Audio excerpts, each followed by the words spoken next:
My mail boss fired me while I was on a flight to close our biggest client deal ever. 3 hours of turbulence, no Wi-Fi, and when we finally landed, my phone lit up with the notification, "Your company email access has been revoked." No warning. No conversation, just a cold corporate execution while I was 30,000 feet in the air fighting to save the very company he was pushing me out of. 4 weeks later, I walked into the quarterly board meeting, watched the color drain from his face, as the chairman announced, "Please welcome Rebecca Mitchell, majority shareholder and your new CEO." The stunned silence as I said, "I believe that's my seat at the head of the table, Andrew," was the sweetest sound I'd ever heard. But the look on Andrew's face wasn't even the most satisfying part. Before we dive deeper into this story, tell us where you're watching from in the comments. And if this resonates with you, make sure you're subscribed, because tomorrow I've saved something extra special just for you. The aftermath of that meeting, the truth that emerged, the allies who stepped forward, the complete transformation of a toxic workplace, went far beyond any corporate takeover story you've ever heard. 6 months ago, I was just the chief marketing officer at Vertex Technologies, a software company I'd helped build from nothing into an industry contender. While our visionary CEO Andrew Parker took all the credit at industry panels and investor meetings, I was the one who crafted our brand identity, built our customer acquisition strategy, and landed the enterprise clients that kept our lights on. I was the one who worked 16-hour days, who sacrificed weekends and holidays, who delayed starting a family and missed my sister's wedding because we were in the middle of a critical product launch. I believed in Vertex with every fiber of my being. The company wasn't just my employer. It was my passion, my purpose, my creation in all but name. I joined Andrew when Vertex was nothing but an idea scribbled on coffee shop napkins and a skeleton of code that barely functioned. We'd started as equals, co-founders with complementary skills. He was the technical mind. I was the market strategist. At least that was the agreement. The shift happened so gradually I barely noticed it. First, it was Andrew introducing himself as founder instead of co-founder at networking events. Then my name disappeared from the Our Story page on the website. In press releases, I went from co-founder to early team member. During investor pitches, my contributions became the marketing department's initiatives. The more successful we became, the more Andrew rewrote our history, erasing me paragraph by paragraph, achievement by achievement. Still, I kept my head down and focused on growing the business. When we launched our enterprise security platform, I was the one who developed the go-to-market strategy that tripled our revenue in 18 months. When our churn rate spiked after a competitor's launch, I was the one who implemented the customer success program that not only retained clients, but increased average contract value by 40%. While Andrew collected accolades and spoke at tech conferences, I built the engine that powered our success. What Andrew didn't know, what he never bothered to investigate, was that back when we were starting out, when we restructured the company after our seed round, I had negotiated for equity instead of the higher salary he took. While he opted for cash compensation, I bet on our future. For every funding round that diluted our original shares, I quietly used my savings to buy more stock. Year after year, as employees left and sold their options, I scraped together whatever I could to purchase them. It was a risk that stretched my finances to the breaking point. There were months I ate ramen for dinner to make my mortgage payments. But I believed in what we were building. By our 5th year, I owned nearly 90% of the company's stock, with Andrew retaining 7% and the remaining 3% distributed among other investors and team members. The board knew. Our CFO knew. But Andrew, so focused on being the star of his own story, never paid attention to the cap table. In his mind, his technical genius was the company's most valuable asset. The idea that someone else might control Vertex's fate was inconceivable to him. The final straw came during our expansion into the European market.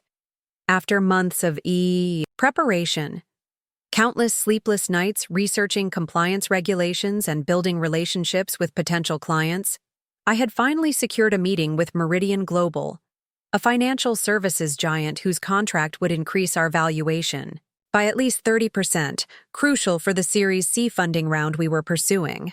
This wasn't just another client. This was the cornerstone of our entire international strategy. The meeting was in London, scheduled for the morning after my overnight flight.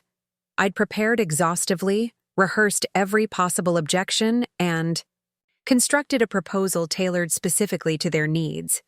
This wasn't just business for me. It was personal. I needed this win not just for Vertex, but to cement my own position after months of feeling increasingly sidelined.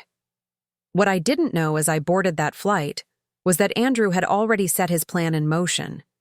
He'd spent weeks convincing certain board members that our marketing approach was outdated and that my leadership was creating friction within the executive team. While I was in the air, unable to defend myself, unable even to know what was happening, he called an emergency meeting and recommended my immediate termination.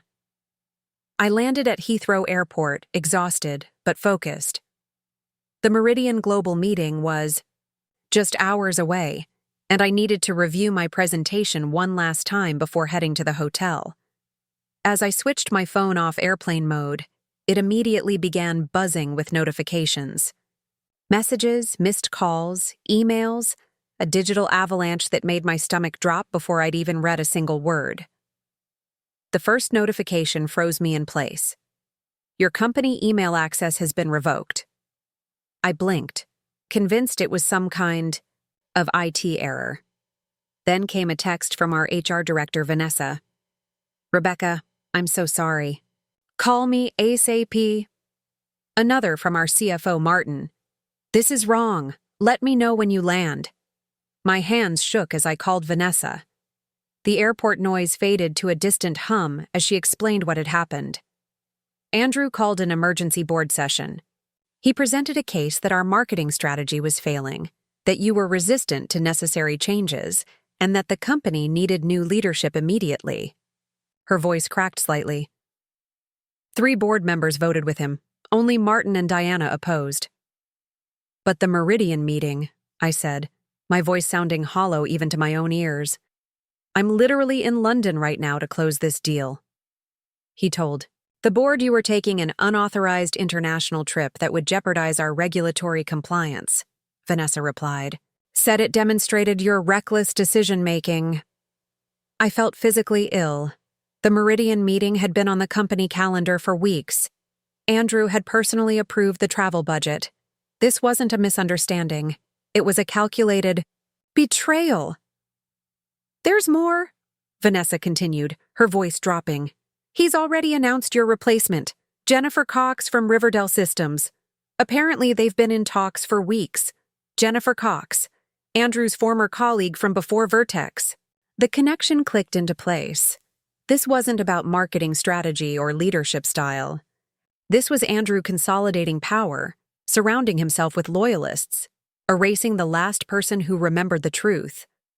That Vertex wasn't his sole creation. I stood frozen in the middle of Heathrow, travelers streaming around me, unsure what to do next. My hotel was booked on the company card that had likely already been canceled. The meeting I'd flown thousands of miles to attend was now impossible without company credentials. 5 years of my life, my passion, my identity had been ripped away in a 3-hour flight. Your personal items are being packed up, Vanessa continued. They're offering 2-month severance if you sign the separation agreement immediately.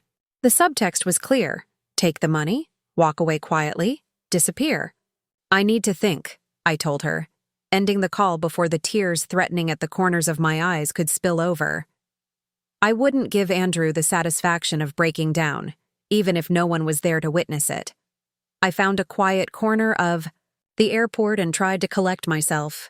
The sensible thing would be to book the next flight home, call an employment attorney, and figure out how to salvage what I could from this disaster. But something deep inside me rebelled against that passive response. This company was as much mine as Andrew's, more so given the stock ownership he'd never bothered to track. I pulled out my laptop and logged into my personal email, where I still had access to certain company documents I'd sent to myself over the years. Not out of any premonition of betrayal, but simply because I sometimes worked from home. Among them was the cap table, the detailed breakdown of company ownership that most CEOs would guard carefully, but that Andrew had always dismissed as administrative paperwork beneath his attention. There it was in black and white. Rebecca Mitchell, 89.4% ownership. The numbers hadn't fully registered with me before. I'd been acquiring shares gradually, focused on each individual purchase rather than the cumulative total, but seeing it now, the implications were staggering. Andrew might control the board by sheer personality and manipulation, but I controlled the company. I forwarded the document to myself, then called Martin, our CFO. Unlike Vanessa, who was caught in the middle as HR director, Martin had been openly opposed to my termination and had much more detailed knowledge of the company's legal structure. "This is an absolute disaster," he said when he answered. "Andrew's lost his mind. The Meridian deal is critical to our valuation, and he's torpedoed it because of what? Ego?" "Martin," I interrupted his tirade, "I need to know something. With my stock ownership, what exactly can I do?" The line went quiet for a moment. "You've finally looked at the numbers, haven't you?" There was a hint of satisfaction in his voice. "Technically, you could call a shareholder vote on anything, including leadership." "How quickly?" "There's a provision in the bylaws. Majority shareholders can call an emergency meeting with 72 hours notice.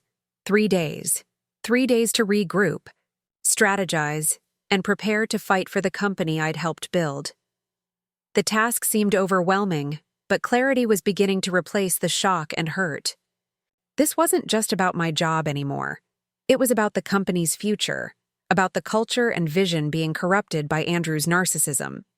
"Don't sign anything," Martin advised. "The severance agreement includes clauses that would restrict your shareholder rights." Andrew's attorney slipped them in, probably hoping you'd sign in the initial shock without reading carefully. Of course they had. They were counting on my emotional response, on my humiliation and desire to end the painful situation quickly. They were expecting the Rebecca who had always accommodated, who had stepped back to let Andrew shine, who had worked quietly behind the scenes. They weren't prepared for the Rebecca who was about to emerge. "Book yourself a decent hotel," Martin continued. "Use your personal card, then get some rest. You sound exhausted, and you need to be sharp." Rest was the last thing on my mind, but he was right. The adrenaline coursing through my system was masking bone-deep fatigue from the overnight flight and the emotional trauma of the last hour. I couldn't fight effectively in this state. I thanked Martin and ended the call, then booked a room at a nearby hotel. As I settled into the back of the taxi, my phone buzzed with an email. The subject line was like a knife twist. "Andrew Parker announces strategic leadership change at Vertex Technologies." They'd already sent out a press release, painting my departure as a mutual decision, thanking me for my early contributions, and expressing excitement about the new direction under Jennifer Cox. The carefully constructed narrative made me sound like a footnote, a minor character who had played her small part and exited gracefully. It was the final erasure in a campaign that had been running for years. But this time, they had miscalculated. This time, I held the power to rewrite the ending. In my hotel room, I finally allowed myself a moment of genuine emotion. The tears came not from self-pity, but from a profound sense of betrayal. 5 years of dedication, of building something I believed in, reduced to a clinical termination and a sanitized press release. But as I sat there, the sadness gradually gave way to something else. A cold, clear anger that sharpened my thoughts and straightened my spine. I barely slept that night, my mind racing through possibilities, strategies, and the occasional fantasy of Andrew's face when he realized what was coming. By morning, the initial shock had hardened into resolve. I ordered room service, opened my laptop, and began to plan my counterattack with methodical precision. First, I needed allies, not just sympathetic bystanders, but active supporters, with specific skills and knowledge. Martin was already on board. His financial expertise and intimate knowledge of the company's structure would be invaluable. I sent him a message outlining what I needed: complete financial records for the past year, details on the current negotiations with potential Series C investors, and any communications about the Meridian Global deal that he could access. Next, I reached out to Diana Chen, the board member who had voted against my termination. Diana had joined our board 6 months earlier, bringing decades of experience in the tech industry and a refreshing directness that cut through corporate politics. Unlike some board members who were Andrew's golf buddies or former colleagues, Diana had been appointed at the insistence of our investors specifically because of her reputation for sound governance. "This isn't just unethical, it's strategically idiotic," Diana said when we connected on a secure line. "Firing the person who built your client relationships right before a major expansion?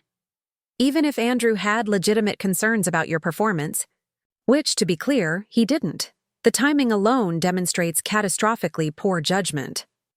"What was the board told about the Meridian meeting?" I asked.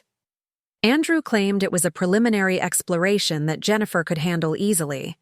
He downplayed its significance entirely. She paused. "Rebecca, there's something else you should know. Andrew presented a 3-year strategic plan yesterday that significantly redirects company resources toward a new enterprise platform, one that looks remarkably similar to a project his friend Jason Mills is developing at Cloudsphere Technologies."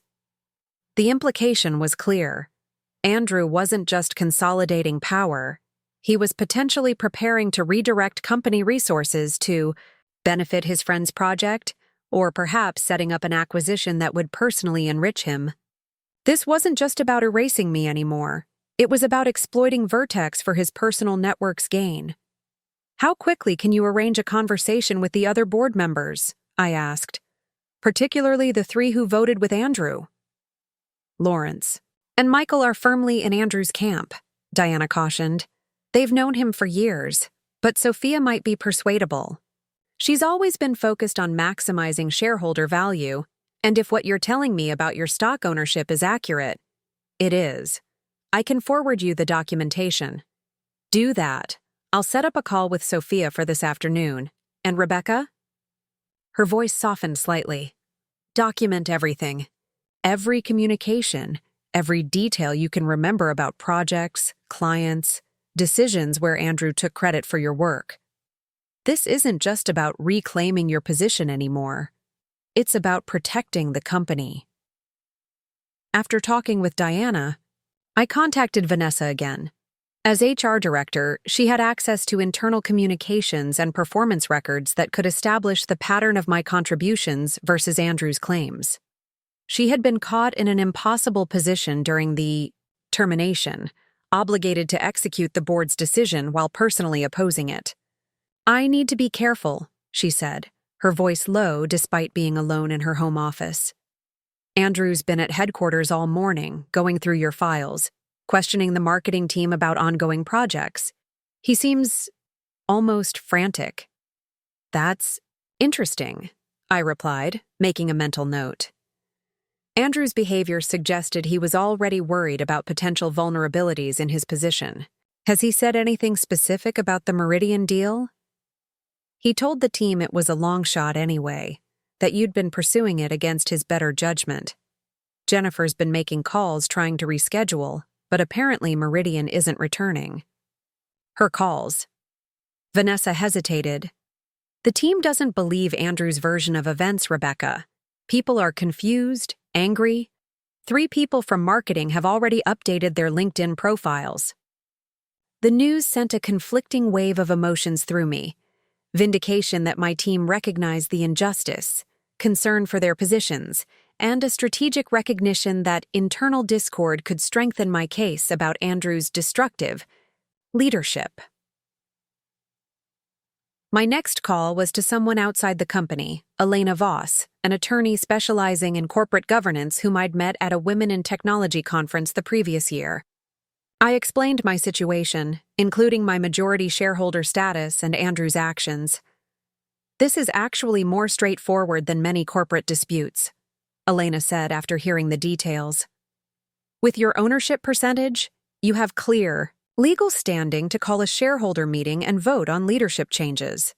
The fact that your termination occurred while you were actively representing the company in a significant business development capacity strengthens any wrongful termination claim should you choose to pursue that angle as well.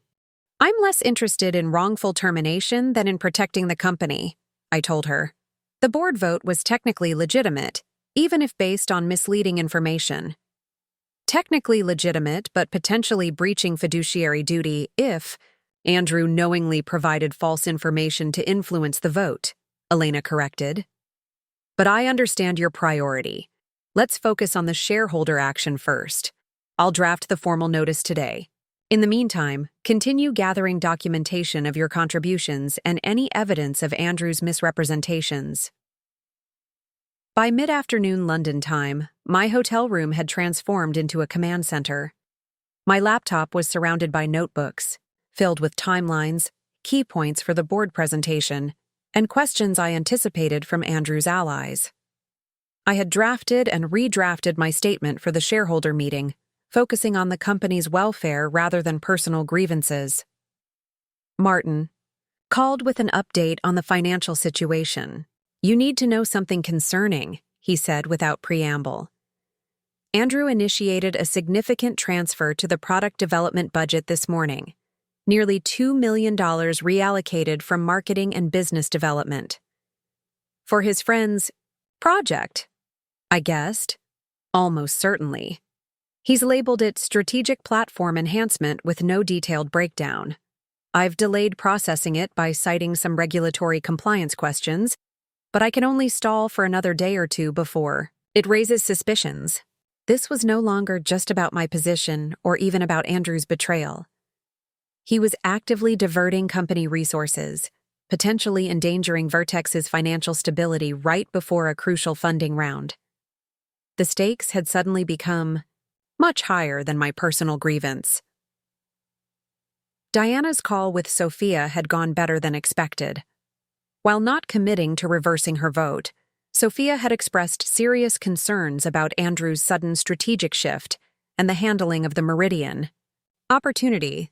She had agreed to hear me out before supporting any major financial reallocations. As evening approached in London, I finally reached out to someone I'd been hesitant to contact, James Harrington, the CEO of Meridian Global. We had developed a good professional relationship during the preliminary discussions, and I respected him enough not to drag his company into internal Vertex politics. But with Andrew potentially sabotaging a partnership that would benefit both companies, I felt obligated to provide some context. Ms. Mitchell, this is unexpected. James Harrington's carefully neutral tone told me he was already aware of something amiss. I was under the impression our meeting had been canceled. It was canceled without my knowledge or consent, Mr. Harrington, I replied, choosing my words carefully. I'm currently in London, as originally planned. I believe we had a promising partnership to discuss, but I find myself in an unusual situation. So I gather, he said dryly. We received a rather confusing email this morning from someone named Jennifer Cox, introducing herself as Vertex's new CMO and requesting to reschedule our meeting for next month. Rather abrupt, considering the urgency your company had previously conveyed. I took a deep breath. I want to be transparent with you, James. I was removed from my position yesterday in what I believe was an improper and potentially damaging decision for both our companies. I'm taking steps to address this situation through proper corporate governance channels.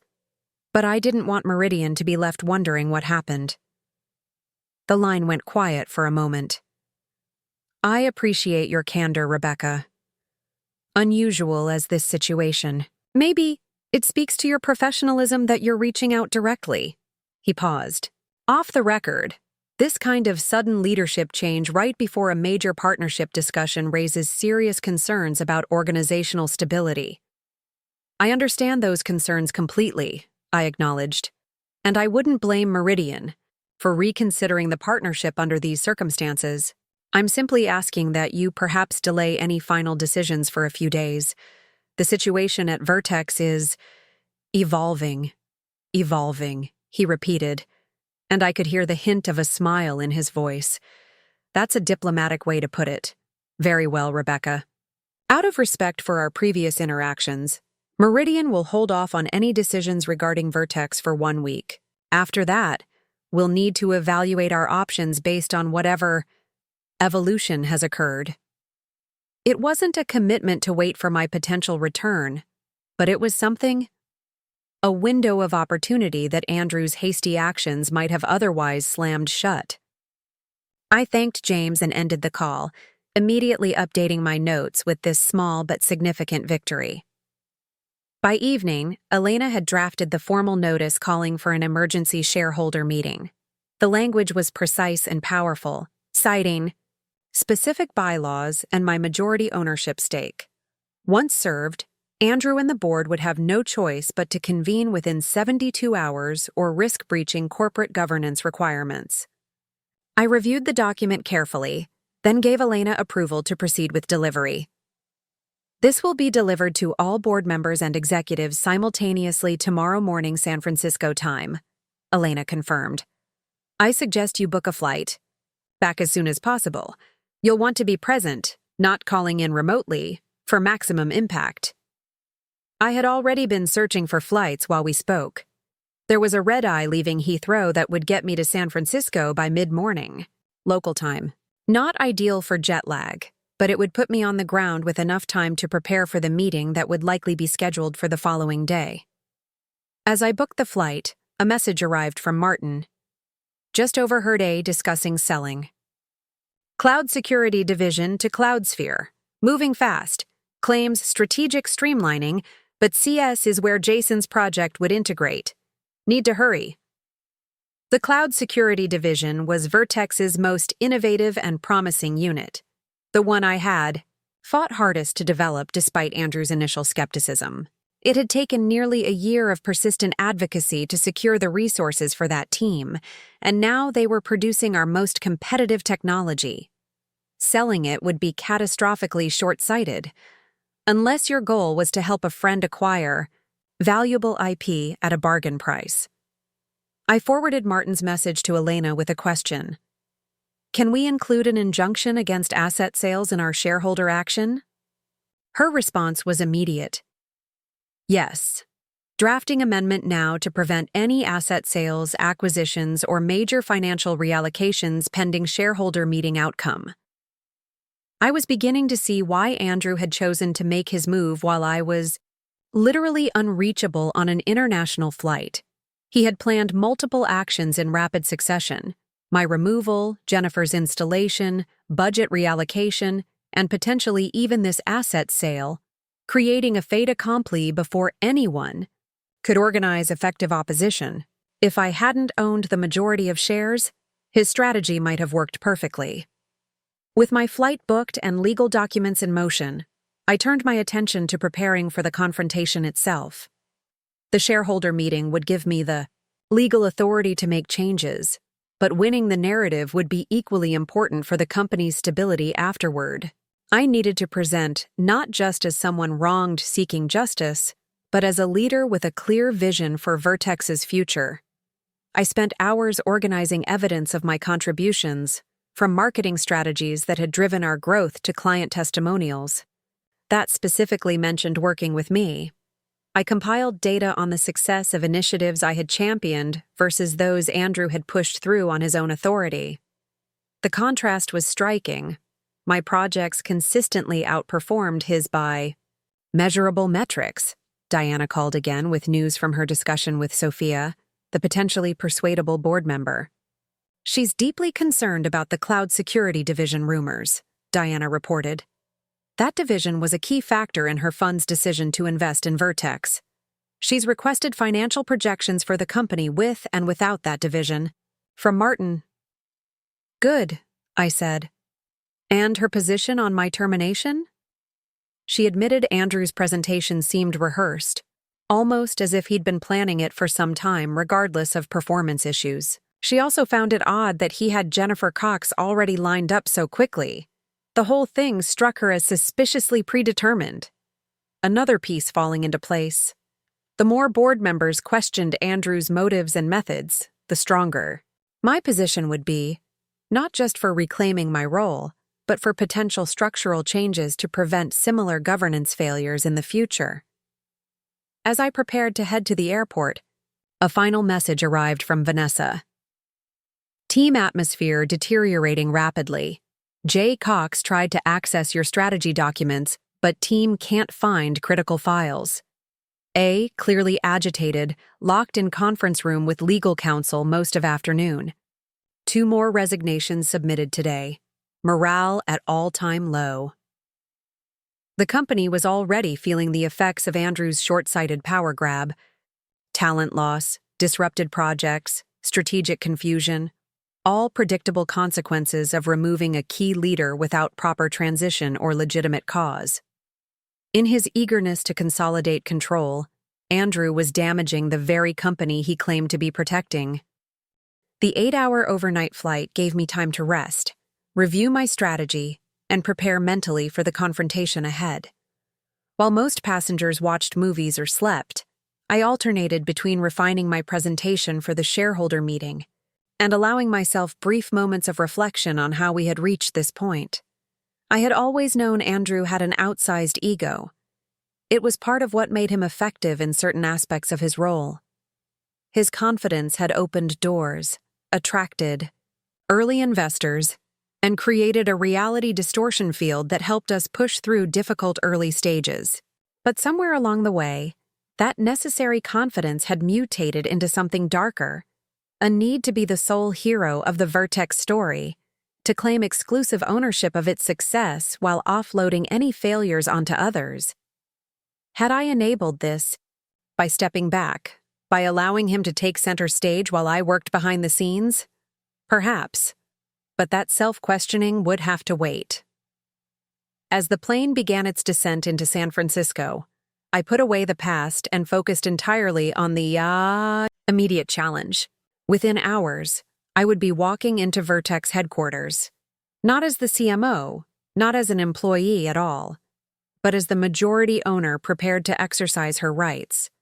The stakes couldn't be higher, not just for my career, but for the company I had helped build, the team I had assembled, and the vision we had once shared. Andrew had made his move, calculated and cold. Now it was my turn. The San Francisco morning was unusually clear, the fog having retreated to reveal a crisp blue sky as my rideshare pulled up to Vertex headquarters. Our office occupied 3 floors of a sleek downtown building, its glass facade reflecting the surrounding skyscrapers. I'd always loved this building, had personally selected it when we outgrew our original space.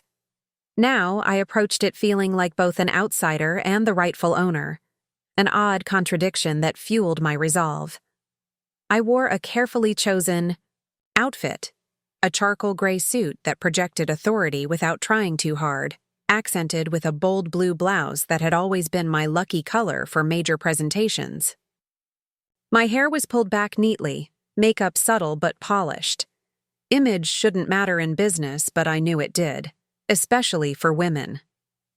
Today, I needed every advantage.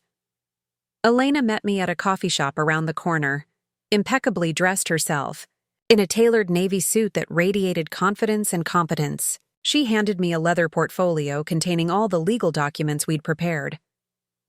The notice was delivered to all board members at 8 a.m., she confirmed. I've already received confirmation from 3 of them, including Diana Chen.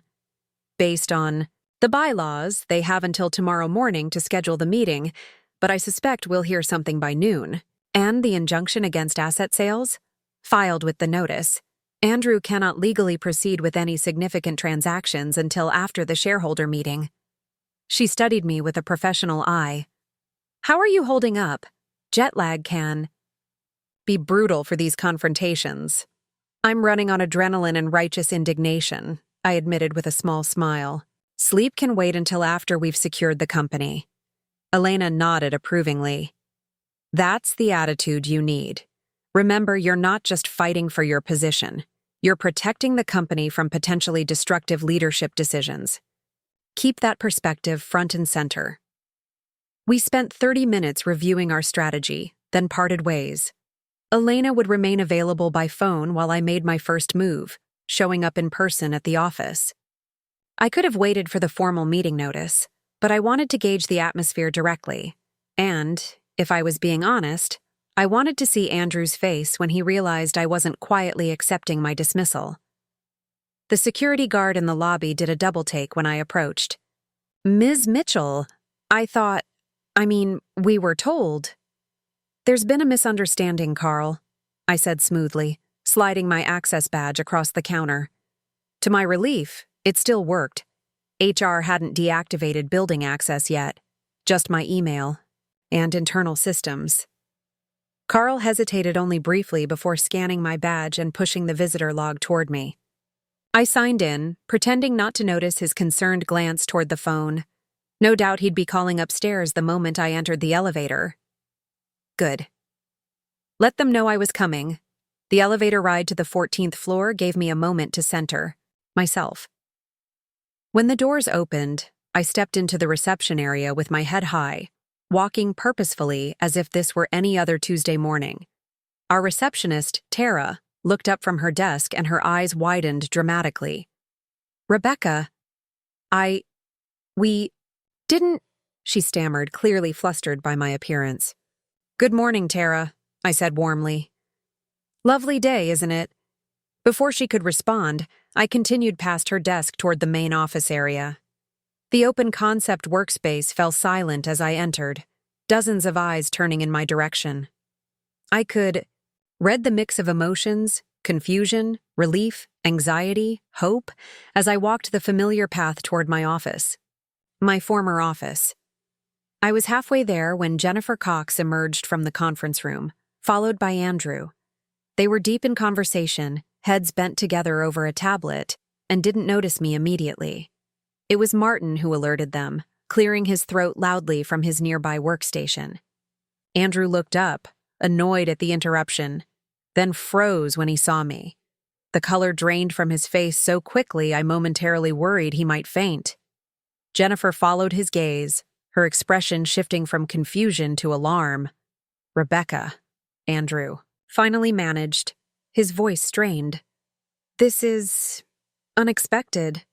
We should talk privately." His eyes darted around the open office, aware of the many witnesses to this encounter. "I agree," I replied calmly. "The boardroom would be appropriate, given the nature of our discussion." His jaw tightened, but he nodded stiffly, gesturing toward the large conference room at the end of the hall. I walked ahead, feeling the eyes of the entire office following us. As we passed, I caught several subtle signs of support. A thumbs up from the UX team lead, a nod from our senior developer, a whispered yes from one of the marketing coordinators I'd mentored. Inside the boardroom, Andrew immediately went on the offensive. "This is highly unprofessional, Rebecca. If you had concerns about the termination process, your attorney should have contacted company counsel. Showing up like this only confirms the board's concerns about your judgment." I set my portfolio on the table and took a seat, deliberately choosing the chair at the head of the table, Andrew's usual spot. Jennifer hovered uncertainly by the door until Andrew gestured her in with an impatient wave. "I'm not here about the termination process, Andrew," I said, my voice steady. "I'm here in my capacity as majority shareholder. You should have received notice this morning of an emergency shareholder meeting." He blinked, momentarily thrown off balance. "Majority shareholder? That's absurd. The shares are distributed across the board, early investors, and the employee option pool. No single person has majority control." I opened my portfolio and slid the cap table across to him. "You might want to review the actual numbers. I currently own 89.4% of Vertex Technologies. The shareholder meeting will address leadership concerns, including your decision to terminate the co-founder without proper cause, and your apparent plan to sell our cloud security division to Cloudsphere Technologies. Andrew snatched up the document, his eyes scanning it frantically. I watched as disbelief, then shock, then something close to panic flashed across his face. Jennifer leaned over his shoulder, her expression growing increasingly alarmed. "This can't be right," he muttered. "How could you possibly—" "While you took salary increases with each funding round, I took equity," I explained.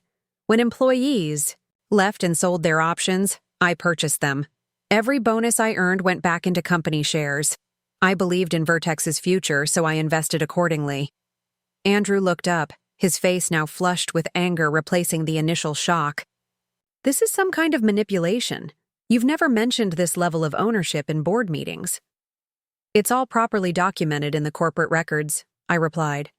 "Records you consistently delegated to administrative staff because you were too focused on being the visionary to bother with details. The board has been aware of the ownership breakdown. It seems you were the only one who never paid attention to who actually owned the company you've been running." Jennifer took a step back, clearly recognizing the severity of the situation. "Perhaps I should give you two some privacy to discuss this," she suggested, already edging toward the door. "Actually, Jennifer, you might want to stay," I said. "This concerns you too, since your position was created under questionable circumstances and may be subject to review at the shareholder meeting." She froze, looking to Andrew for guidance. He was still staring at the cap table, as if hoping the numbers might magically rearrange themselves into a less damning configuration. "This changes nothing," he finally said, pushing the document back, toward me.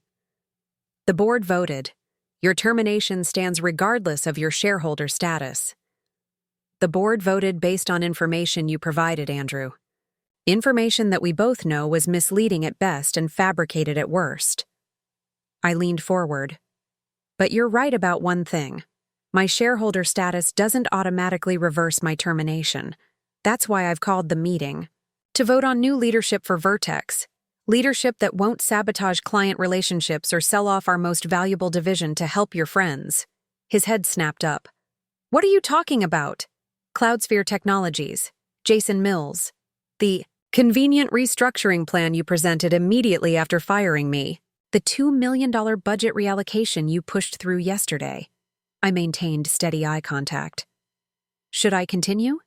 Andrew's confident facade cracked further, tiny fissures spreading across his composed expression. "You're making wild accusations, based on standard business decisions. Budget reallocations happen all the time. Strategic partnerships are part of any growing company's playbook. Strange how these particular standard business decisions all happened immediately after removing the one executive who consistently questioned your relationship with Cloudsphere," I countered. "Even stranger how they directly benefit your friend's company at Vertex's expense." Jennifer shifted uncomfortably, her eyes darting between us. The tension in the room was palpable, the power dynamic visibly shifting with each exchange. Whatever Andrew had told her about my departure, she was clearly realizing there was much more to the story. "I think I should step out and let you two discuss this," she said again, more firmly this time.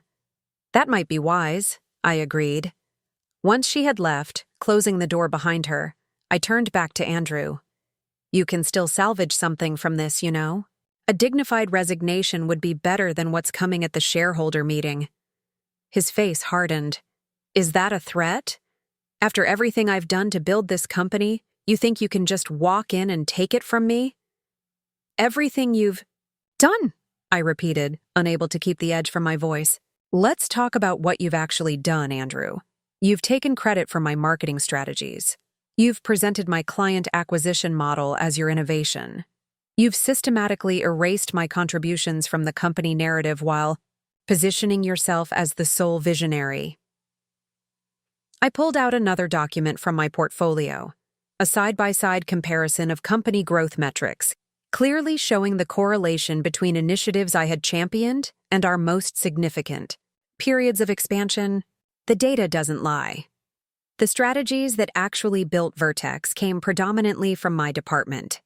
Your pet projects have consistently underperformed, including the Palmer Initiative that cost us nearly $1 million before you finally admitted it wasn't viable, exactly as I had predicted. Andrew stood abruptly, pacing to the window. This is absurd. You can't reduce complex business leadership to a few cherry-picked metrics. My role as CEO goes far beyond what can be captured in quarterly reports. You're right about that, I agreed. Leadership is about more than metrics. It's about integrity, vision, building a culture where people can do their best work. I paused. It's not about firing your co-founder while she's on an international flight to secure a major client. It's not about systematically taking credit for others' achievements. And it's certainly not about redirecting company resources to benefit your friends. He turned back to face me, his expression calculating. What exactly do you want, Rebecca? A bigger severance package? Your job back? Some kind of public acknowledgement? I want what's best for Vertex, I said simply. A company that treats its employees with respect, that makes decisions based on sound strategy rather than personal agendas, that values innovation and integrity equally. I believe I can create that environment as CEO. The words hung in the air between us. Andrew stared at me, processing the full implications of my statement. You want my job, he said finally. Not a question, a realization. I want the job I should have had from the beginning, I corrected. The one I earned through my contributions, my vision, and yes, my ownership stake in this company. Before Andrew could respond, his phone buzzed. He glanced at it, his expression darkening further. The board has scheduled the emergency shareholder meeting for tomorrow at 10 a.m., he said tightly. It seems Diana was quite persuasive about the urgency. Good, I replied, rising from my seat. That gives you 24 hours to consider your options. A graceful transition would be better for everyone, including you. Your reputation, your future prospects, all would benefit from handling this professionally rather than fighting a battle you can't win. The look he gave me was cold and calculating. You seem very confident for someone who was fired less than 48 hours ago. Don't underestimate me, Rebecca. I didn't build Vertex by backing down from challenges. No, I acknowledged, gathering my documents. You built it by taking credit for other people's work, but that strategy has finally reached its limit. I walked to the door, then paused with my hand on the handle. One more thing, Andrew. I've filed an injunction preventing any asset sales or major financial reallocations until after the shareholder meeting. Your CloudSphere deal is on hold. The flash of panic in his eyes confirmed what I had suspected. He had indeed been planning to push through the cloud security division sale before anyone could stop him. I'd hit a nerve, and we both knew it. As I stepped back into the main office area, the atmosphere was electric with tension and curiosity. Conversations hushed as I passed, then immediately erupted behind me. News would spread quickly. It already was, based on the notifications lighting up people's monitors. The company Grapevine, always efficient, would be working overtime today.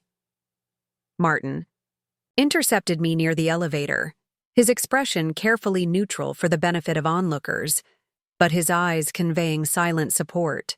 The board meeting is scheduled, he murmured.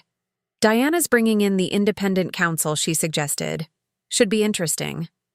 Very, I agreed quietly. Keep an eye on any attempts to move money or access secure data. Andrew's cornered, which makes him dangerous. Martin nodded almost imperceptibly. Already on it. I've implemented additional approval protocols for any financial transactions over $10,000, citing routine security upgrades. Nothing moves without multiple sets of eyes on it. Perfect. And the team? Confused but hopeful. 3 people have already withdrawn their resignations pending clarification of the company's direction. He allowed himself a small smile. Word travels fast. The elevator arrived with a soft chime. As I stepped inside, I caught a glimpse of Andrew emerging from the boardroom, his face tight with contained fury as he scanned the office. Our eyes met briefly across the distance, before the doors closed between us. In the privacy of the descending elevator, I finally allowed myself a moment to process everything that had just happened. My heart was racing, adrenaline coursing through my system. The confrontation had gone largely as planned, but Andrew's reaction confirmed my worst fears. He wouldn't go down without a fight, and he had potentially damaging moves still to make it outside. I called Elena to update her on the scheduled meeting and my conversation with Andrew. He'll be scrambling to secure board support, she warned. Expect calls to board members, promises, perhaps even threats. People like Andrew don't surrender power easily. I know, I replied, watching the busy street traffic flow past. That's why we need to reach them first. I'm meeting with Diana in an hour. Can you draft a comprehensive outline of the governance concerns for her to share with the others? Already working on it, Elena confirmed. I'm also preparing documentation on Andrew's potential breach of fiduciary duty regarding the Cloudsphere connection. If he tries to claim this is just a personal vendetta, we'll have plenty of evidence that it's about protecting Vertex's interests. As I ended the call, my phone lit up with a message from an unexpected source. Jennifer Cox. Need to talk. Not what I signed up for. Information you should have before tomorrow's meeting. Coffee? I stared at the message, weighing the possibilities. Was this a genuine offer of alliance from someone realizing they'd been misled? Or a trap set by Andrew to gather intelligence on my strategy? Only one way to find out. I typed a quick response. Plaza Cafe, 1 p.m., come alone. The Plaza Cafe occupied the ground floor of a historic building 3 blocks from Vertex headquarters. I arrived 15 minutes early, selecting a quiet corner table with a clear view of both entrances and my back to the wall, a seating choice that reflected my cautious state of mind. I ordered a cappuccino and waited, reviewing notes on my phone while periodically scanning the cafe for Jennifer's arrival. She appeared exactly on time, wearing the same polished business attire from earlier, but with a noticeably different demeanor. The confident posture she'd displayed at the office had given way to something more tentative, almost nervous. She spotted me immediately and made her way over, clutching her leather portfolio like a shield. "Thank you for agreeing to meet," she said, taking the seat across from me. "I was intrigued by your message," I replied neutrally. "You mentioned having information I should know before tomorrow's meeting." Jennifer glanced around before leaning slightly forward. "I want to be clear about something first. I had no idea about the circumstances of your departure when I accepted this position. Andrew told me you had resigned to pursue other opportunities, that it had been in the works for months." "That's quite different from the reality," I observed. "Yes, I'm realizing that now." She opened her portfolio and slid a document across the table. "This is the strategic restructuring plan Andrew presented to me during recruitment. I think you'll find page 7 particularly interesting." I flipped to the indicated page, which outlined the proposed sale of Vertex's cloud security division to Cloudsphere Technologies. What caught my attention wasn't just the sale itself, which I already knew about, but the details. The significantly undervalued price, the unusual intellectual property terms that gave Cloudsphere expansive rights to Vertex's core technology, and most damning of all, a strategic advisor role for Andrew at Cloudsphere following the acquisition, with compensation details that were conspicuously absent. "He would profit personally from this deal," I said, looking up at Jennifer. She nodded. When I asked about potential conflicts of interest, he assured me everything was above board, that the board had been fully briefed on all aspects of the arrangement. After this morning, I'm not sure that's true. "It's absolutely not true," I confirmed. "The board has no knowledge of his planned role at Cloudsphere. That alone would constitute a serious breach of fiduciary duty." Jennifer took a deep breath. "There's more. Yesterday, Andrew asked me to review and sign off on a series of backdated documents, strategy memos, performance reviews, meeting notes, all painting your contributions in an increasingly negative light over the past 6 months. My grip tightened on the document. Manufactured evidence to justify my termination. Exactly. I refused, telling him I needed time to review company records before signing anything. He was displeased. She hesitated. This morning, before you arrived, he was already making calls to have IT clean up certain project files and email archives. His exact words were, "We need to consolidate the narrative." He's destroying evidence, I realized, immediately pulling out my phone to text Martin. Not successfully, Jennifer replied, sliding a small USB drive across the table.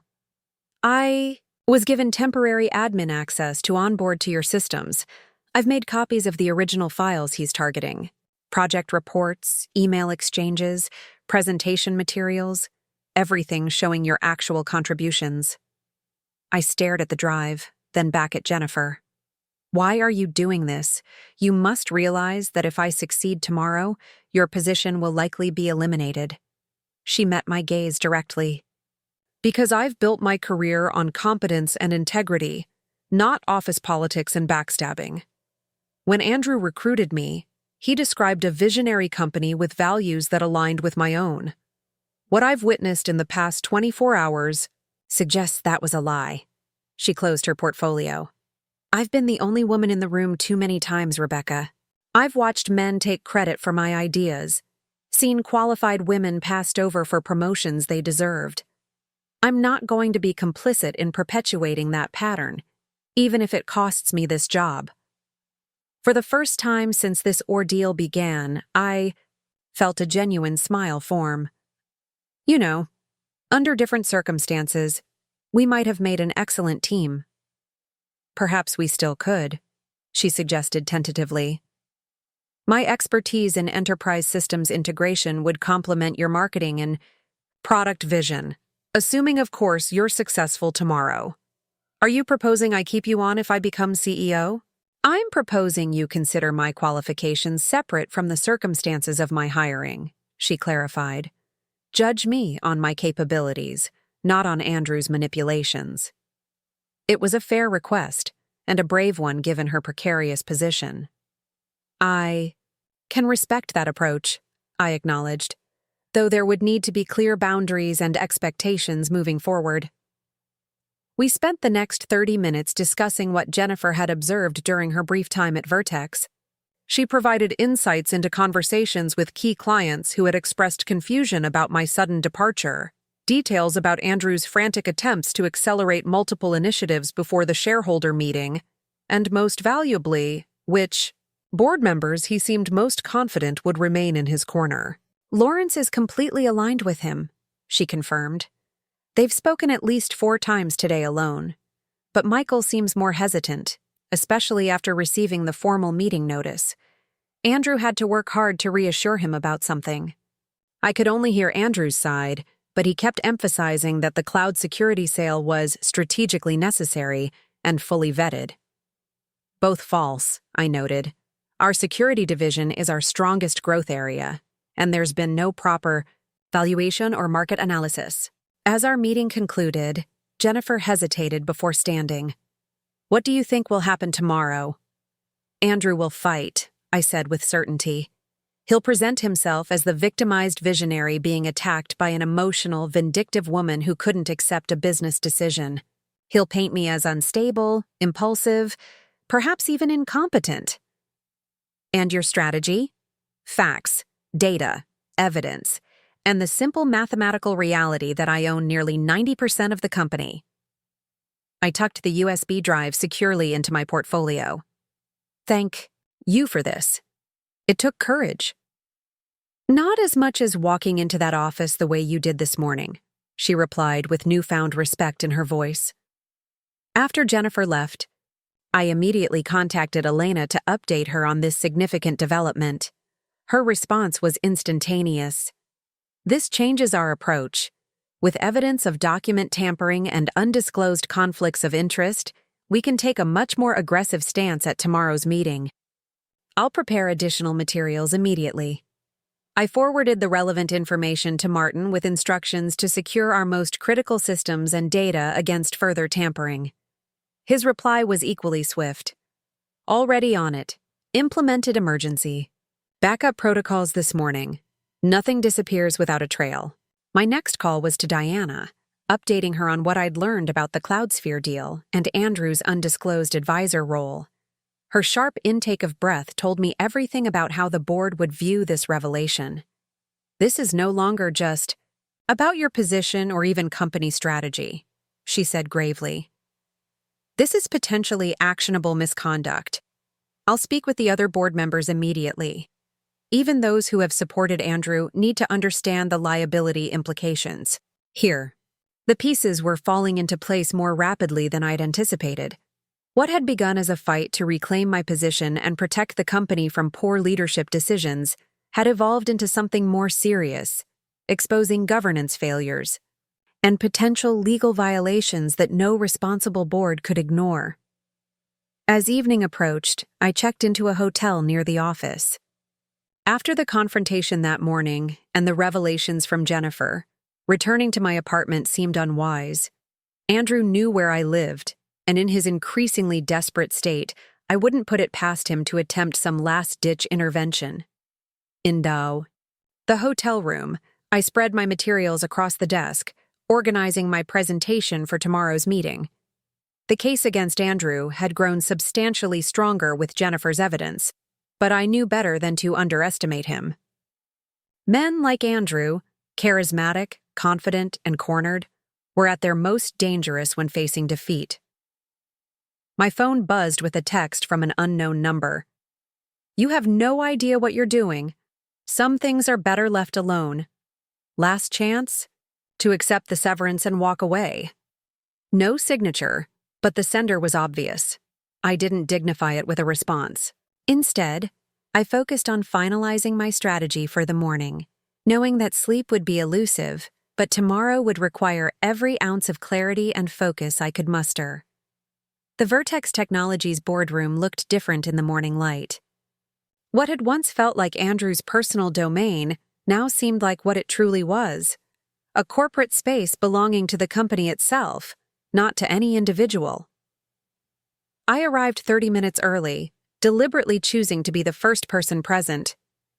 There was both strategic advantage and psychological power in establishing my presence before others arrived. Andrew's expression darkened as he realized the tide was turning against him. This is nothing but a cherry-picked presentation designed to mislead. Individual project performance doesn't capture the full complexity of executive leadership or strategic vision. I couldn't agree more, I replied smoothly. Leadership is about more than numbers. It's about integrity, transparency, and placing company interests above personal gain. Let's discuss those aspects of your leadership, Andrew. I turned to the board members. Shortly after firing me while I was literally on an international flight to secure our most significant client relationship to date, Andrew began systematically altering company records, removing evidence of my contributions, and fabricating performance issues that never existed. I'd slept surprisingly well despite the high stakes, waking with a clarity and purpose that felt almost foreign after years of deferring to Andrew's vision. Today wasn't just about reclaiming my position, it was about reclaiming the company's integrity and my own voice. Martin arrived next, bringing coffee and a subtle nod of encouragement as he set up his laptop at the side table where the CFO traditionally sat during board meetings. Elena followed shortly after, her professional demeanor lending an additional level of gravitas to our side. We spoke in quiet tones, confirming final details and reviewing key documents until board members began to arrive. Diana entered first, offering me a brief but supportive smile before taking her seat. Michael followed, his expression carefully neutral as he nodded in acknowledgement of my presence. Sophia arrived next, her usual confident stride now measured with caution as she assessed the room's dynamics. Lawrence, Andrew's strongest ally on the board, walked in with a scowl that deepened when he spotted me at the table. "This is highly irregular," he muttered to no one in particular, taking his seat with obvious reluctance. The tension in the room ratcheted up noticeably when Andrew finally arrived, flanked by Jennifer and the company's legal counsel, Gregory Winters. Andrew faltered momentarily when he saw me already seated at the head of the table, his traditional position. His jaw tightened as he took the only remaining chair directly opposite me. "Good morning, everyone," Diana began, assuming the role of de facto moderator. "We're here for an emergency shareholder meeting called by Rebecca Mitchell, who currently holds majority shareholder status at Vertex Technologies. Rebecca, would you like to begin?" I met each board member's gaze before speaking, my voice steady and deliberate. "Thank you for convening on such short notice. I've called this meeting to address serious concerns about the company's current leadership and to propose a change in executive management that I believe is essential for Vertex's continued success and ethical operation." Lawrence immediately interjected. "This is nothing but a vindictive response to a standard business decision. Rebecca was terminated for valid performance reasons after months of documented issues." "Interesting that you mentioned documentation," I replied calmly, opening my portfolio, "because I have evidence suggesting those documented issues were fabricated after the fact." I distributed copies of the files Jennifer had provided, highlighting the metadata showing creation dates that all fell after my termination. These supposed performance concerns were manufactured to justify a decision that had already been made for other reasons, specifically to remove the one executive who consistently questioned Andrew's increasingly problematic strategic decisions. Andrew leaned forward, his face flushing. "This is absurd. You can't seriously expect the board to entertain this conspiracy theory. We made a difficult but necessary business decision based on months of declining marketing performance." "Declining marketing performance?" I echoed, sliding another document across the table. "Our Q2 results show marketing-driven revenue up 32% year-over-year, with customer acquisition costs down 18%. These are the strongest numbers in company history." Martin quietly confirmed, "Those figures are accurate according to our financial records." Gregory Winters, Andrew's attorney, cut in smoothly. "Performance issues extend beyond mere numbers. There were significant concerns about Ms. Mitchell's leadership style, collaborative capabilities, and strategic vision alignment." "Let's discuss strategic vision alignment," I said, seizing the opportunity. "Specifically, the planned sale of our cloud security division to Cloudsphere Technologies, a transaction that was accelerated immediately following my termination." I distributed copies of the strategic restructuring plan Jennifer had provided, with page 7 highlighted. This document details not just the proposed sale at a significantly undervalued price, but also reveals that Andrew would personally benefit through a lucrative strategic advisor role at Cloudsphere following the acquisition, a clear conflict of interest that was never disclosed to this board. The reaction was immediate and electric. Sophia gasped audibly, while Michael's expression hardened as he flipped through the pages. Even Lawrence appeared momentarily stunned.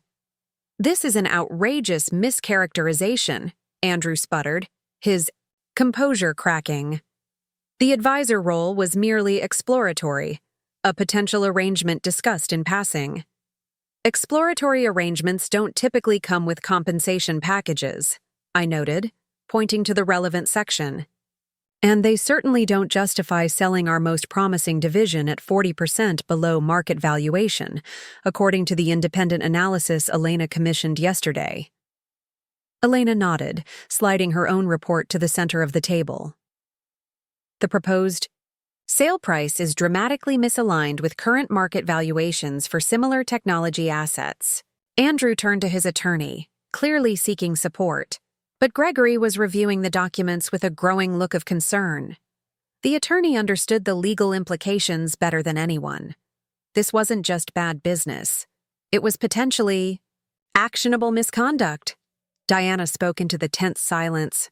"Andrew, were you planning to disclose this advisory role to the board before proceeding with the sale?" His hesitation was damning. "The arrangement wasn't finalized. It would have been presented at the appropriate time, once we'd moved forward. with preliminary negotiations. That's not how conflict disclosure works, Diana said firmly. Potential conflicts must be revealed before related decisions are taken, not after commitments are made. This is a distraction from the real issue, Andrew insisted, his voice rising slightly. Rebecca was terminated for legitimate business reasons. Her performance had been declining for months. Ask Jennifer. She's already identified significant gaps in our marketing approach that Rebecca failed to address. All eyes turned to Jennifer, who shifted uncomfortably under the sudden attention. I held my breath, wondering if her courage from yesterday would hold under this direct pressure. After a moment's hesitation, she straightened her shoulders. Actually, my analysis shows the marketing department has been exceptionally effective, given their resource constraints. The strategic gaps I've identified aren't failures of execution, but rather symptoms of inconsistent executive direction. Specifically, initiatives being unexpectedly redirected or defunded despite demonstrating promising results. Andrew stared at her, naked betrayal written across his features. You can't be serious. We discussed this extensively yesterday. We discussed your version of events, Jennifer corrected carefully. Upon reviewing the actual data and speaking with team members, I've formed my own conclusions. Lawrence, recovering from his initial shock, attempted to regain control of the narrative. This entire meeting feels like a personal vendetta rather than a legitimate business concern. Rebecca was always too emotionally invested in her projects, unable to accept constructive feedback or necessary pivots. I had anticipated this line of attack, the classic strategy of painting a competent woman as emotional, difficult, or unstable when she advocates for herself. Rather than appearing defensive, I smiled slightly. Interesting perspective, Lawrence. Let's look at the data on project outcomes rather than subjective characterizations. I distributed the side-by-side comparison of initiative performance. Projects under my direction consistently outperformed those Andrew championed, delivering on average 27% higher ROI over the past 2 years. If being emotionally invested produces these results, perhaps we should encourage more of it. Sophia, who had been quietly examining the performance data, finally spoke up. These metrics are certainly compelling. If accurate, they raise serious questions about both the termination decision and the strategic direction we've been pursuing. The metrics are pulled directly from our quarterly reports, Martin confirmed. All board-approved documents that you've previously reviewed. Gregory, Andrew's attorney, shifted uncomfortably. These are serious allegations that would require substantial proof. Indeed they would, Elena agreed, sliding a USB drive across the table. This contains original files alongside the altered versions, complete with metadata showing when and by whom they were modified. I believe that constitutes the substantial proof you're seeking. Diana connected the drive to her laptop, examining its contents with a deepening frown. These appear to show significant unauthorized alterations to company records following Rebecca's termination. This is a complete violation of privacy. Andrew exploded, his careful facade finally cracking completely. Someone has clearly hacked our systems and tampered with confidential company information. No hacking was required, Jennifer said quietly. These are files you specifically asked me to clean up or replace with backdated versions. I chose to preserve the originals instead. The boardroom fell silent as the full implications sank. Even Lawrence looked troubled now, his earlier certainty visibly wavering as he glanced between Andrew and the evidence before him. Sophia turned to me, her expression now more curious than skeptical. What exactly are you proposing here, Rebecca, beyond addressing these concerning allegations? I'm proposing a leadership change, I stated directly. As the majority shareholder of Vertex Technologies, I'm exercising my right to vote for new executive management. Specifically, my appointment as CEO effective immediately. I distributed a document outlining my proposed leadership vision and initial strategic priorities. This includes immediately halting the undervalued sale of our cloud security division, renewing focus on our core technology advantages, and rebuilding the culture of innovation and integrity that originally made Vertex successful. Lawrence predictably objected.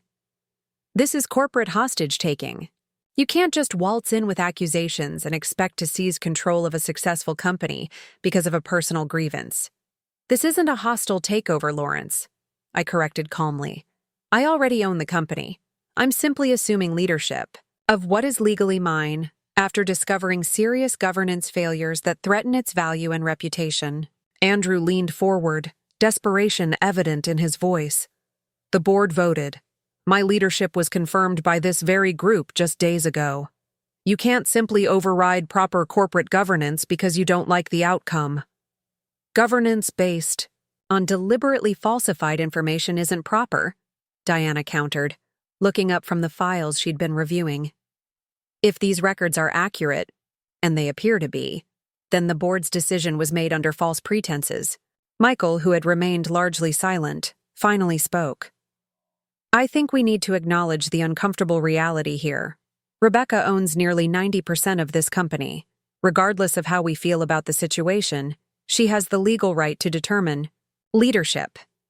We can fight it and damage the company in a protracted battle, or we can facilitate a transition that preserves Vertex's market position and client relationships. Andrew slammed his hand on the table. This is absurd. After everything I've done to build this company, you're all just going to roll over because she owns some shares? What about loyalty? What about vision? What about fiduciary duty? Sophia countered. As board members, our primary obligation is to the company and its shareholders, of which Rebecca is overwhelmingly the largest. The evidence presented today suggests your recent decisions were not aligned with company interests, but rather with personal gain. The momentum had shifted decisively. I could see it in their faces, in their postures, in the way even Lawrence was now examining the documents with a troubled expression rather than dismissing them outright. I propose we move to a vote, Diana suggested. The motion on the table is to appoint Rebecca Mitchell as CEO of Vertex Technologies, effective immediately, replacing Andrew Parker, who will transition out of the company. Gregory leaned over to whisper something in Andrew's ear, likely advising him on his limited options at this point. Andrew's face contorted with barely suppressed rage, but he remained silent, perhaps finally recognizing the inevitability of what was happening. As the majority shareholder, my vote carries sufficient weight to pass this motion regardless of other votes, I acknowledged. However, I believe a unified board is in the best interest of the company moving forward. I'd like each of you to consider not just the evidence presented today, but the future of Vertex under leadership that values transparency, innovation, and proper governance. Diana nodded. Before we vote, does anyone have additional questions or concerns they'd like to address? Michael raised his hand slightly.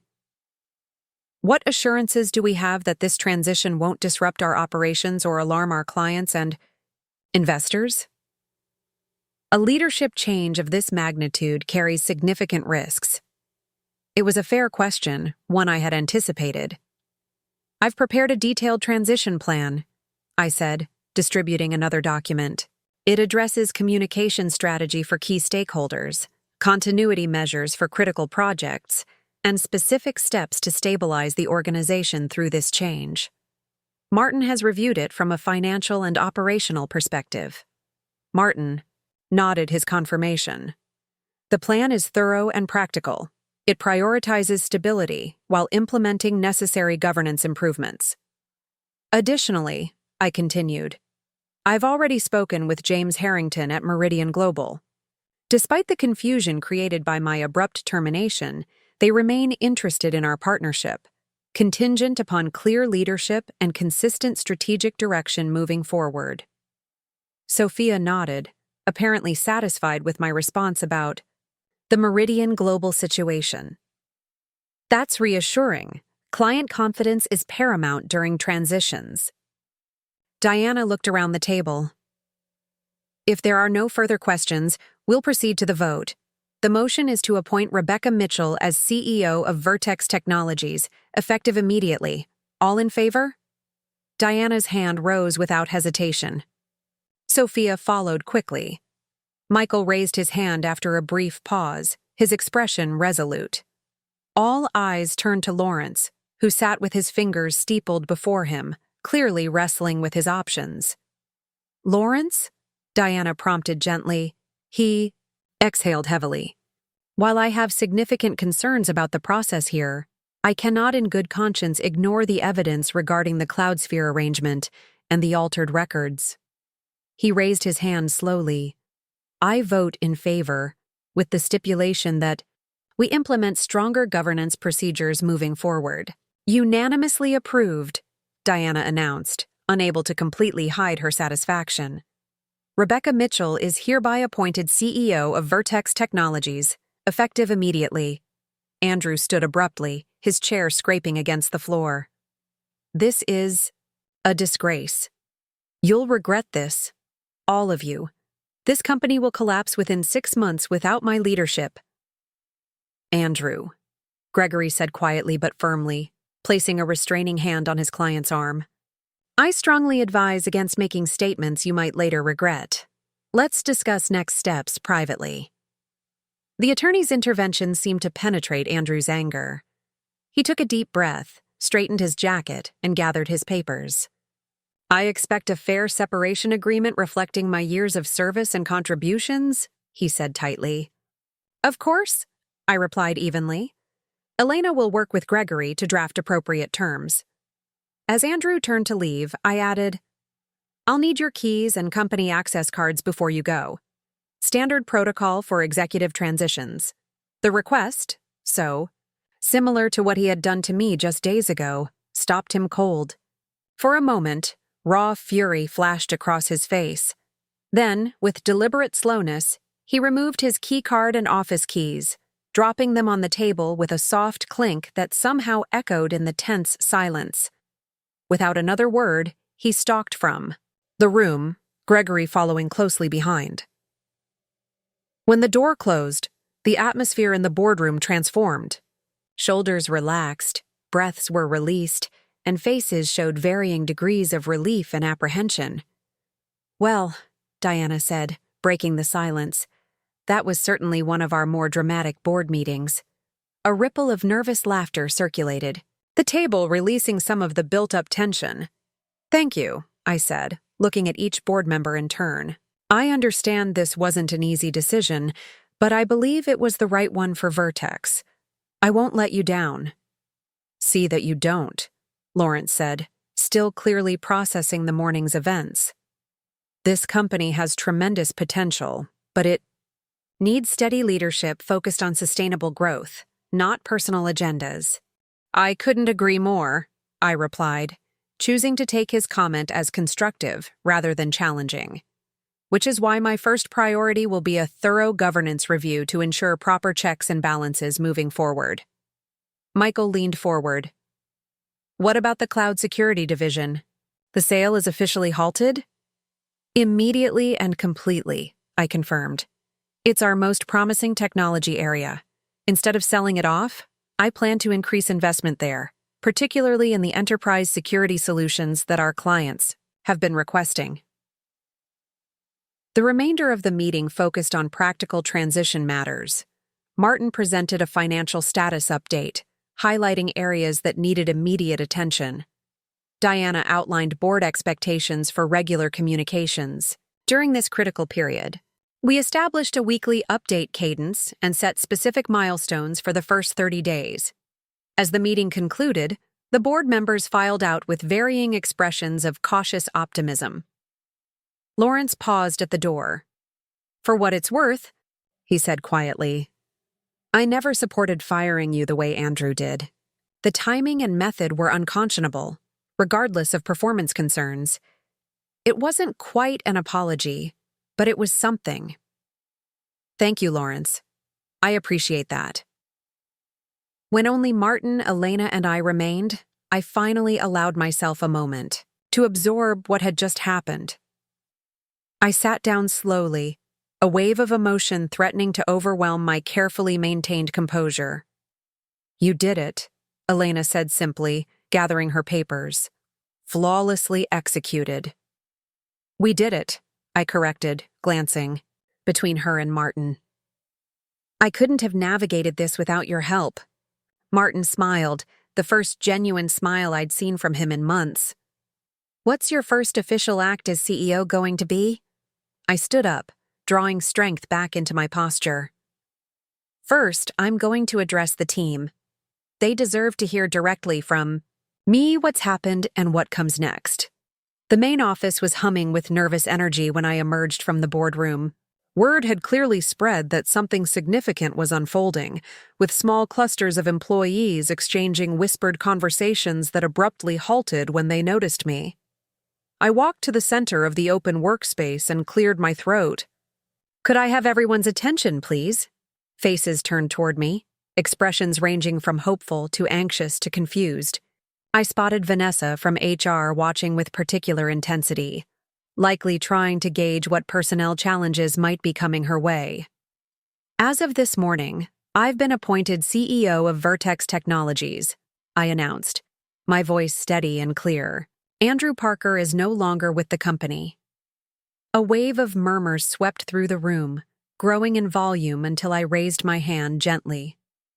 "I know this is sudden and raises many questions. Let me address a few immediately. First, your jobs are secure. There will be no retaliatory actions or mass restructuring. Second, the strategic shift Andrew announced earlier this week is not moving forward. We will not be selling our cloud security division or pivoting away from our core strengths." I could see shoulders relaxing throughout the room, tension visibly draining from many faces. Third, and perhaps most importantly, we're returning to the values that built this company.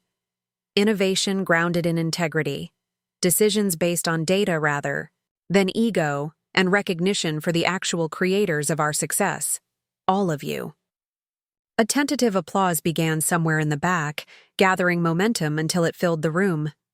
I waited for it to subside before continuing. "I'll be scheduling department meetings throughout the week to discuss specific projects and priorities. In the meantime, my door is open. If you have concerns, ideas, or just want to talk about where we go from here, please don't hesitate." As the crowd dispersed, Vanessa approached, relief evident in her expression. "Thank God," she said quietly. "Things have been chaos since your termination. 3 more resignation letters landed on my desk this morning." "Call those people immediately," I requested.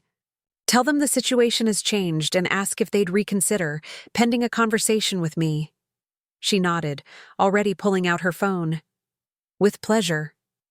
The next few hours passed in a whirlwind of meetings, calls, and impromptu conversations throughout the office.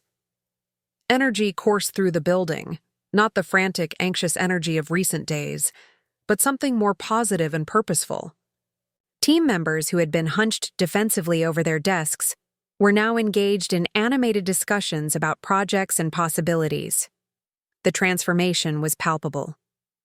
Jennifer approached me as I finished a call with our largest client, who had been understandably concerned about the leadership change, but ultimately reassured by our commitment to continuity. "The marketing team is wondering if they should continue with the rebranding initiative Andrew started yesterday," she said, tablet in hand. "He had them drop everything to create new messaging around the strategic evolution he announced." I shook my head. "Tell them to put that on hold and return to our established Q3 campaigns. We need stability and consistency right now, not another rebrand." "That's what I thought you'd say," Jennifer replied with a small smile. "By the way, I've been compiling notes on all the projects Andrew redirected or interfered with in just the past 48 hours. It's extensive. Let me guess. Most changes aligned with making the CloudSphere deal look more necessary?" "Precisely. He was systematically undermining the cloud security division's integration with our core products, creating artificial separation to justify the sale." I wasn't surprised, but the confirmation still stung. Add that to the governance review materials. The board needs to understand exactly how close we came to disaster. Throughout the day, I made a point of visiting each department, speaking directly with team leads and individual contributors alike. In the developer area, I found Adam, our senior engineer, surrounded by his team as they explained the architectural compromises they'd been forced to make under Andrew's recent directives. He insisted we build in these artificial dependencies, Adam explained, pointing to a complex diagram. Said it was for platform flexibility, but it makes no technical sense unless you're planning to sell off components separately. Can we undo it? I asked. Adam's face brightened. Give us 2 weeks to refactor, and we'll have the system back to where it should be. More integrated, more efficient, and much easier to maintain. You have those 2 weeks, I promised. Document everything for our records, but prioritize getting the architecture right. In the customer success department, similar stories emerged. Policies abruptly changed, client communications restricted, reporting lines muddled. Andrew had created chaos in every corner of the organization, seemingly by design rather than incompetence. By late afternoon, I retreated to the CEO's office, my office now, to process everything I'd learned and begin mapping out immediate priorities. The space felt foreign with Andrew's personal items removed, leaving behind only corporate furniture and generic artwork. It needed to be made mine, but that could wait.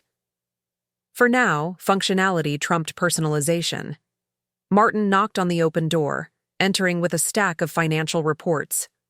Initial assessment of the damage, he said, placing them on the desk. The good news is he didn't have time to inflict any permanent financial harm. The bad news is, he tried. I flipped through the documents, noting several unusual transactions, flagged by Martin's team. These consulting payments to Cloudsphere, were they for legitimate services? Ostensibly for technical compatibility assessment, but there's no evidence any actual work was performed. Just payments that started 3 months ago, coinciding with Andrew's first meetings with Jason Mills. I made a note to have Elena review these transactions for potential legal implications. What about our cash position for the quarter? Solid, especially now that the $2 million won't be diverted to the mysterious strategic platform enhancement. We're still on track for our strongest quarter yet, assuming we can reassure the market about the leadership transition. Speaking of which, our PR team is drafting announcements for tomorrow. I want to be transparent about the change without creating unnecessary drama. The focus should be on our commitment to clients and our technology vision, not on Andrew's departure. Martin nodded. Smart approach. The more boring we can make this seem externally, the better. Just then, Vanessa appeared in the doorway. Good news. All 3 employees who resigned have withdrawn their resignations, and...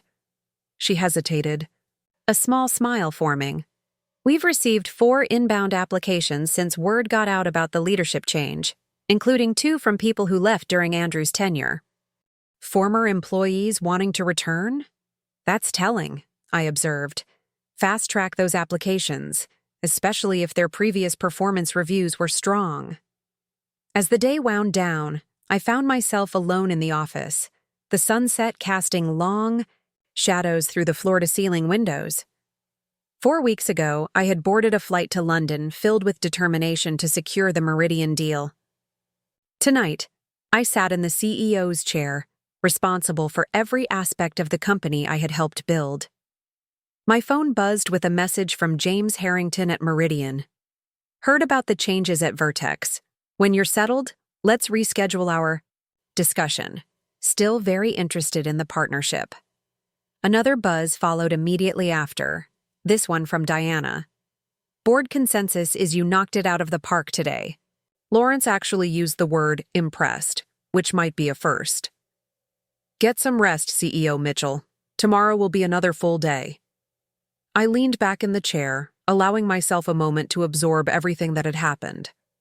The journey from co-founder to ousted executive to CEO had been dizzying, compressed into a time frame so short it hardly seemed real. Yet here I was, exactly where I should have been all along. My reflection was interrupted by the soft ping of the elevator arriving on our floor. Curious who might be returning to the office so late, I stepped into the hallway just as Jennifer emerged, looking surprised to see me. "I thought I was the only workaholic still here," she said, holding up a laptop bag. "Forgot my charger. Just finishing up some thoughts for tomorrow," I explained. "It's been quite a day," she nodded, hesitating before continuing. "I know my position is complicated, given how I came to be here.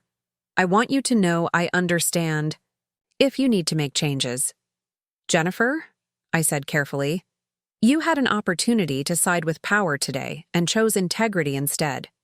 That says more about your character than how you were hired." I meant what I said earlier. I judge people on their capabilities and their actions, not on circumstances beyond their control. Relief flickered across her face. "Thank you. That means a lot." She paused. "For what it's worth, your team is extraordinary. The talent here, the commitment to the mission. It's everything I hoped for when I accepted this role.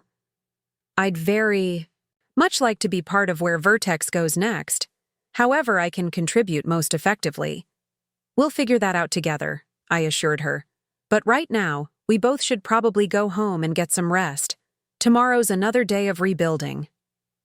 As we walked to the elevator together, I found myself reflecting on how quickly alliances could shift, how people could surprise you, both negatively and positively, when pressure revealed their true priorities and values. Andrew had underestimated me, certainly. But more fundamentally, he had misunderstood what made Vertex successful. It wasn't his vision or leadership that had built our company. It was the collective talent, dedication, and creativity of everyone who believed in what we were creating together. That was the difference that would define my leadership moving forward. Not my company, but our company. Not taking credit, but giving it where due.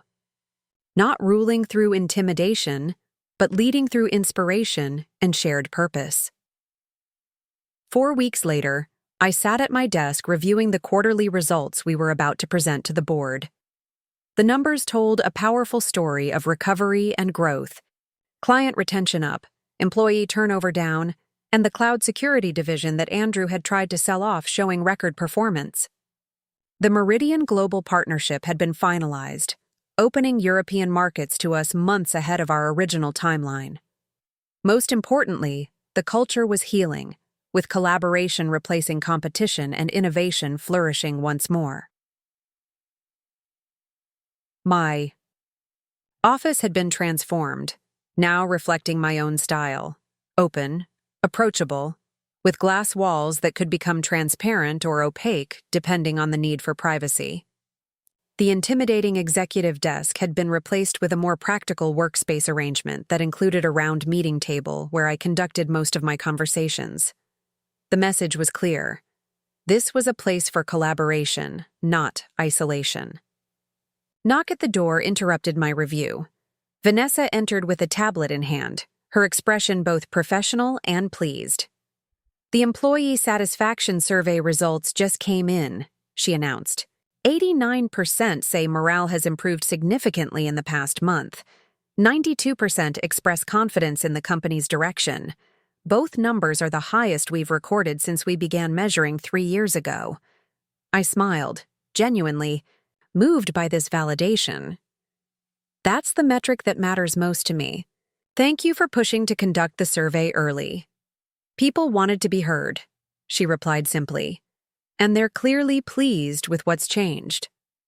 After Vanessa left, I turned to the window, gazing out at the San Francisco skyline while reflecting on the journey of the past month. The transition hadn't been perfectly smooth. Nothing so significant ever is. There had been challenging conversations with clients worried about stability, tense negotiations over Andrew's separation agreement, and the inevitable resistance to change from a few employees who had benefited from the previous regime. But those challenges paled in comparison to the positive transformation that had swept through Vertex. Teams previously siloed were now collaborating on innovative solutions. People who had hidden their best ideas for fear of having them appropriated were now contributing enthusiastically. The company felt alive again, vibrant with possibility, rather than constrained by ego. My phone buzzed with a text from Elena. Final settlement signed. AP has agreed to all terms, including the non-disparagement clause. It's officially over. A weight I hadn't fully acknowledged lifted from my shoulders. Andrew had fought the separation terms vigorously, threatening lawsuits and media exposure, before finally accepting the reality of his position. With the final agreement signed, we could truly close that chapter and focus entirely on the future. As I prepared for the board meeting, I gathered the materials that told our story, not just in financial terms but in human impact. Client testimonials praising our renewed focus on their needs, industry recognition for our cloud security innovations, the stack of withdrawn resignations and new applications from talented professionals eager to join our team. The boardroom looked different today, brighter somehow, with the morning light streaming through windows that had previously been kept partially shuttered during Andrew's presentations. The board members arrived one by one, their demeanor noticeably more relaxed than during our dramatic confrontation a month earlier. Even Lawrence, initially the most skeptical about my leadership, nodded with something approaching respect as he reviewed the pre-meeting materials. "These security division numbers are impressive," he acknowledged, particularly given the time frame. "The potential was always there," I explained. "The team just needed proper support and resources rather than being treated as an asset to be sold off."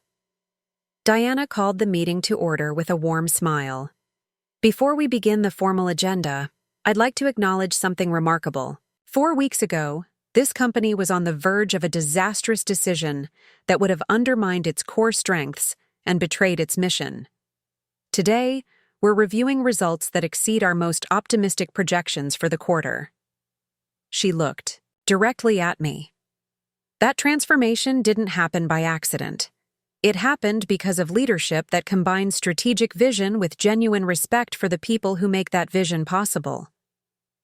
The board meeting progressed smoothly through the agenda, financial results, strategic initiatives, market positioning. When we reached the final item, I presented my proposal for a revised executive compensation structure that tied bonuses more closely to team performance and innovation metrics rather than just financial targets. "This approach aligns incentives with our core values," I explained. "It rewards collaboration over individual heroics and sustainable growth over short-term gains."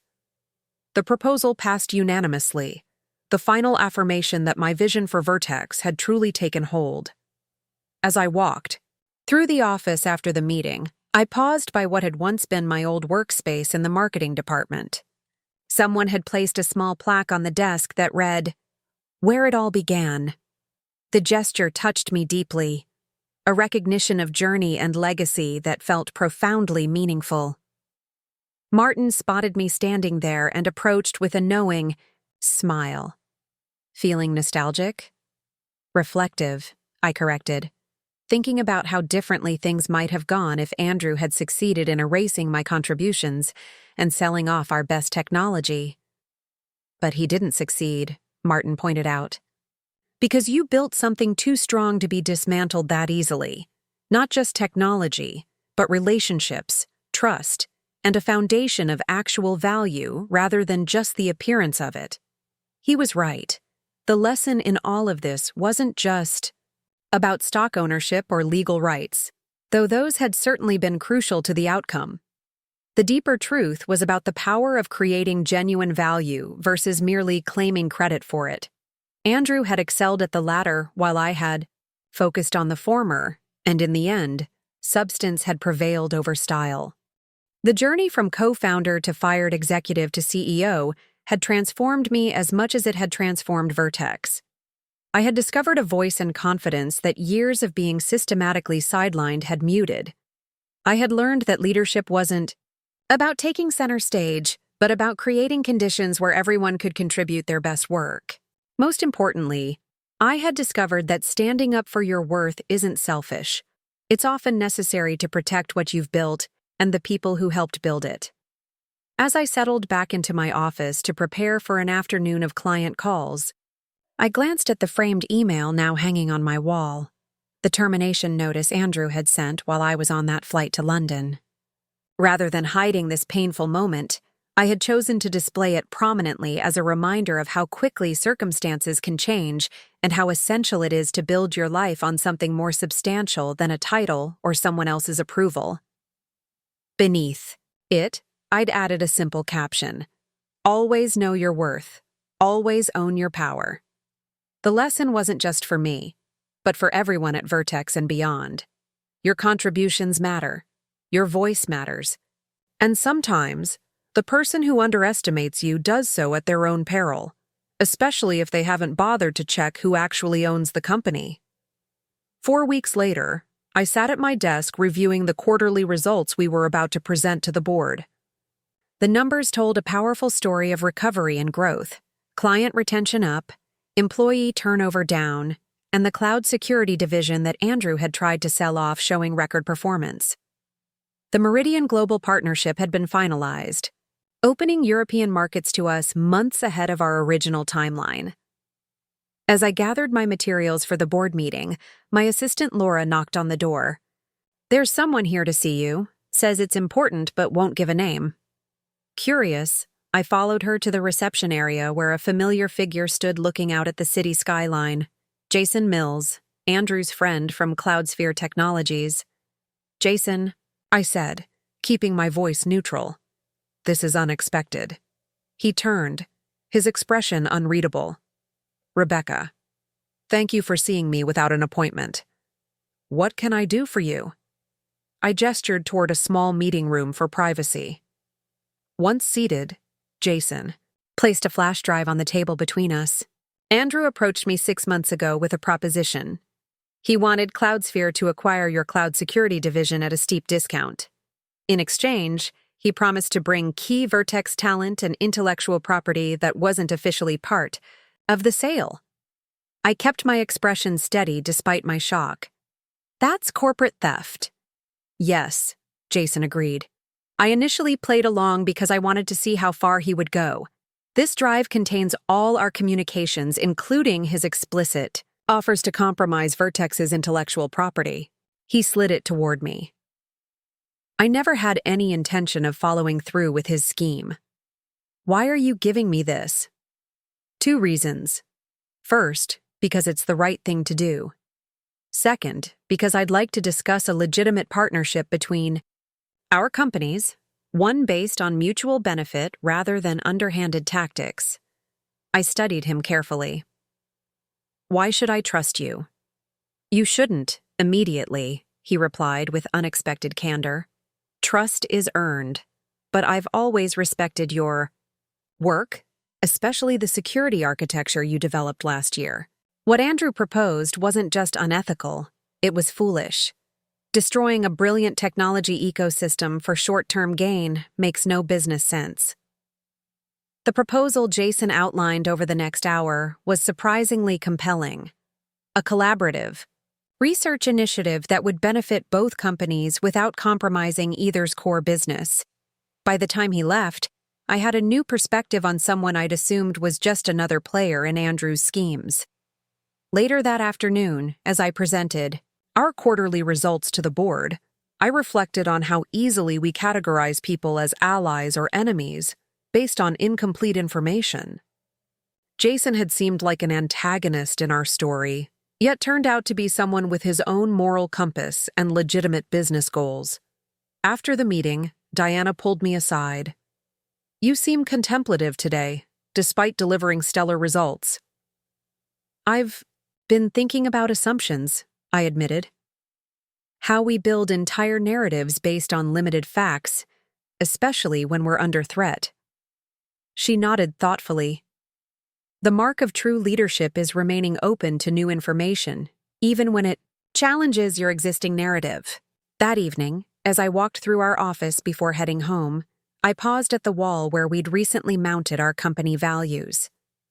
The first one read, "Judge by actions, not associations." I'd written that value specifically thinking about Jennifer, who had proven her integrity despite being hired under questionable circumstances. Now it applied equally to Jason, reminding me that people are more complex than the roles we assign them in our personal dramas. My phone buzzed with a news alert. Andrew had just launched a new startup with significant venture funding. The announcement positioned him as a visionary leader disrupting the healthcare technology space. Instead of anger or resentment, I felt something unexpected, a kind of peace. Andrew would continue being Andrew, claiming credit and seeking validation. But it no longer affected me or Vertex. We had moved on to something healthier and more authentic. I sent a company-wide email announcing our record quarter and thanking everyone for their contributions. Within minutes, my inbox filled with responses, not just acknowledgments, but personal stories about how the company's transformation had impacted individuals, how people felt heard and valued in ways they hadn't before. This, I realized, was the true measure of success. Not just financial performance or market position, but creating an environment where people could do their best work while being recognized for their contributions. The legacy of Andrew's betrayal wasn't bitterness or revenge. It was the catalyst that transformed both Vertex and me, teaching us to value substance over appearance, collaboration over credit, and integrity over expediency. Sometimes the worst things that happen to us lead to the best versions of ourselves and the institutions we build together. As I finally headed home, I smiled at the security guard in the lobby. "Good night, Carl." "Good night, Ms. Mitchell." Or should I say, "Boss?" I laughed. Rebecca is fine. After all, true authority doesn't come from titles. It comes from earning trust, creating value, and remembering that even when you own 90% of the company, your greatest asset isn't power. It's the people who choose to build something remarkable alongside you.